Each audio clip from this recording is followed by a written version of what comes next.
वहीं ईरान ने इजराइल को हराने के लिए शॉर्ट सर्किट वाला फॉर्मूला लागू कर दिया है। इजराइल के लिए यह फॉर्मूला बहुत खतरनाक साबित हो सकता है क्योंकि युद्ध के हालात में उसका आयरन डोम सिस्टम नाकाम हो जाएगा और ईरान ने शॉर्ट सर्किट वाले फॉर्मूले को टेस्ट करने के लिए सबसे पहला ऑर्डर लेबनान के हिजबुल्लाह को दिया है। यह रिपोर्ट देखिए।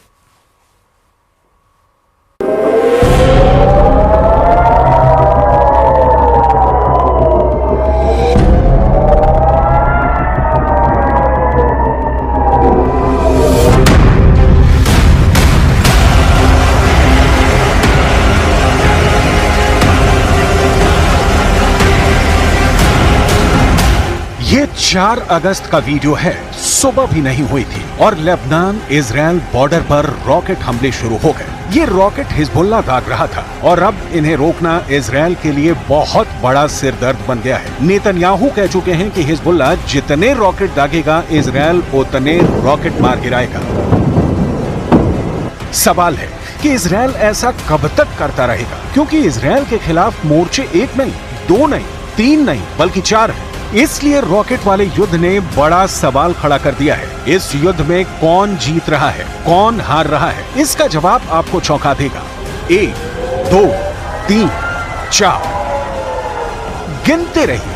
आपको 5, 10 नहीं बल्कि पूरे 16 रॉकेट शिकार करते हुए आयरन डोम मिल जाएगा। जी हाँ, इस हमले में हिजबुल्लाह के 16 रॉकेट इजराइल ने मार गिराए। एक भी रॉकेट इजराइल के एयर डिफेंस सिस्टम आयरन डोम से नहीं बच पाया। लेकिन फिर वही सवाल, रॉकेट हमले कब तक रोकता रहेगा इजराइल? क्या ईरान ने इजराइल को चकरघिन्नी युद्ध में फंसा दिया है? क्या ईरान ने इजराइल की एयर डिफेंस बैटरी फेल करने की तैयारी कर ली है? क्या इजराइल के खिलाफ ये ईरान का शॉर्ट सर्किट प्लान है? מדינת ישראל נמצאת במלחמה רב-זירתית נגד ציר הרשע של איראן. אנחנו מכים בעוצמה בכל אחד מזרועותיו. אנחנו ערוכים לכל תרחיש, הן בהגנה והן בהתקפה. ואני חוזר ואומר לאויבינו, נגיד ונגבה מחיר כבד על כל מעשה תוקפנות נגדנו, מכל זירה שהיא.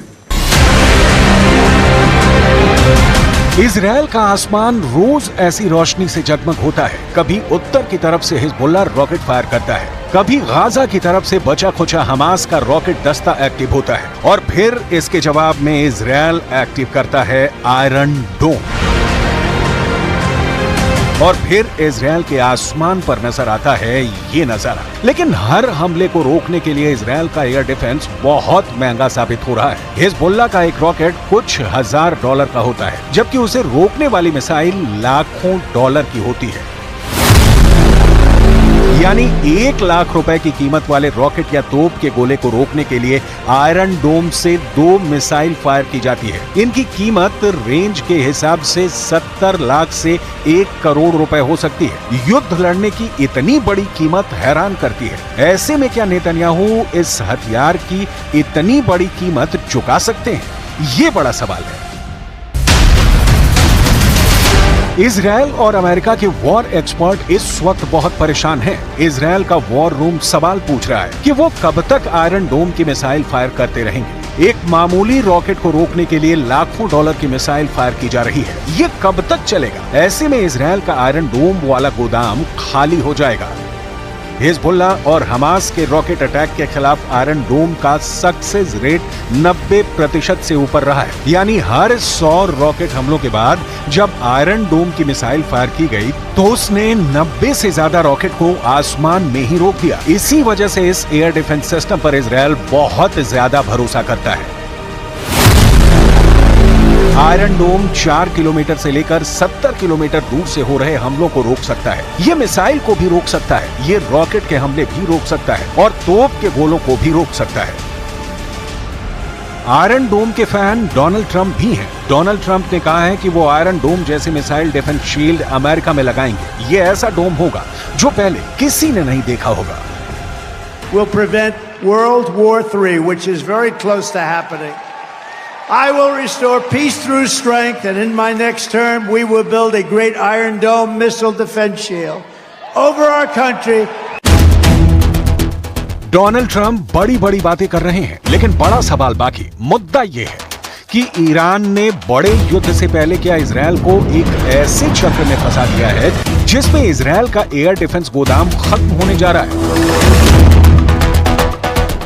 इजरायल ये बात बहुत अच्छी तरह जानता है कि आयरन डोम की मिसाइल के पार्ट अमेरिका में बनते हैं, इसलिए उसके लिए जरूरी है कि आयरन डोम का गोदाम तभी भरा हुआ रहेगा जब अमेरिका से हथियारों की सप्लाई जारी रहे। He also stressed that the unprecedented scale of U.S. support for Israel since October 7th should leave Iran, Lebanese Hezbollah, and other Iranian-backed terrorist groups with no doubt about U.S. resolve. ऐसे में missile और उसके parts को लेकर Israel के सामने बड़ा संकट खड़ा हो सकता है। ये डर हमेशा बना हुआ है, इसलिए बड़े सवाल एक बार फिर, क्या ये इजरायल के खिलाफ ईरान का चकरघिन्नी युद्ध है? क्या ईरान ने इजरायल की एयर डिफेंस बैटरी फेल करने की तैयारी कर ली है? क्या इजरायल के खिलाफ ये ईरान का शॉर्ट सर्किट प्लान है?